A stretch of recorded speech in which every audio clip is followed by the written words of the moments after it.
United Nations came right out and said it. Amazon and Walmart are not treating their employees well, and the UN is not pleased. The UN Special Rapporteur on Extreme Poverty and Human Rights called on the CEOs of Amazon, Walmart, and DoorDash and the U.S. government to address allegations, this Michael Sainato over at The Guardian, to address allegations that the top U.S. corporations pay such low wages that they trap workers in poverty, forcing them to rely on government assistance programs to survive. I would argue that, you know, I get what the UN is saying here, you know, and that people are forced to go on government services because they just don't make enough money. I get that. I totally get it. But I would argue that the arrow of causation flows in the other direction.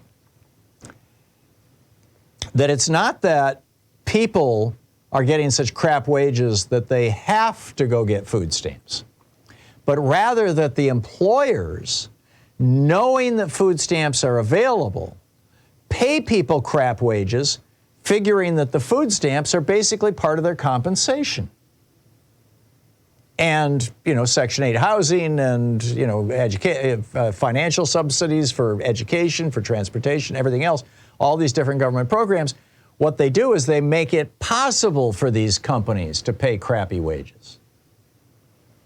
Now, it's not real often that you hear a progressive saying, maybe we should be dialing back some of the federal government's programs.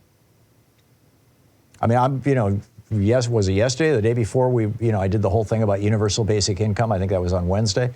You know, how good and important a thing that can be, and you know, all these studies coming out and show. And so, you know, let's just make sure that everybody has enough money to be above the poverty level, and you're not going to have, you know, children being damaged by childhood, basically, for example.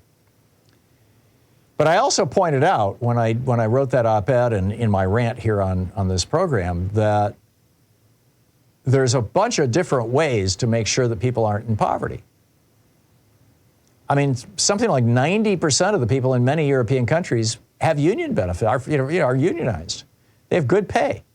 They don't need the kind of welfare benefits, as it were, that we provide to people here in the United States. I would argue that, I mean, you've got a dozen states now, all red states, that still have a minimum wage of $7.25 an hour. It hasn't gone up in, well, it's the longest period of a static minimum wage in the history of the United States. The minimum wage was put into law in 1935. And I would argue that those states are able to do that because they have welfare programs that are covering people that make that kind of low, those kind of low wages. Now they're always trying to cut those programs, but you know, it's like a subsidy, you know. So anyhow, the 2020 U.S. Government Accountability Office reported that Amazon and Walmart were listed among the top 25 employers with workers relying on SNAP, on food stamps, and on Medicaid in 9 states studied, with Walmart ranked first and Amazon ranked 6th. This letter from the United Nations said the concerns apply to many workers in the U.S., which relates to how the minimum wage is set in legislation, whether at federal or state level. Wage theft by employers, unpredictable yet inflexible work schedules, the sake of undocumented, I think they mean the state of undocumented workers, violation of union rights, and automation as, you know, some of the issues. But one of the main ones is the violation of union rights. And the problem is that, you know, since Republicans in Congress passed Taft-Hartley, and now pretty much every red state has become a right-to-work-for-less state with a $7.25 minimum wage. You can't have unions in red states. You can't have a decent minimum wage in red states. You can't have a decent standard of living in red states. It's like we're doing this massive experiment to prove that Republicans' policies suck, and it's, in the process, you know, harming a lot of people. Walmart, by the way, is owned by the Walton family. They're the largest stockholders, the majority owners, in fact, of the company. This one family is worth $240 billion, but they can't pay their workers well, or they refuse to pay their workers well, which is in part why they're worth $240 billion. As of October 1st, there were 220 open or settled unfair labor practice charges against Amazon with the Department of Labor, with the National Labor Relations Board. Amazon reportedly spent more than $14.2 million on anti-union consultants last year.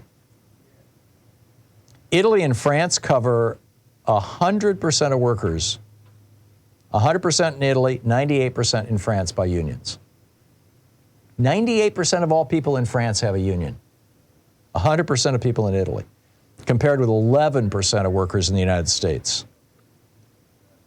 The minimum wage has been unchanged since 2009, and 20 states are using the federal minimum wage of $7.25 an hour.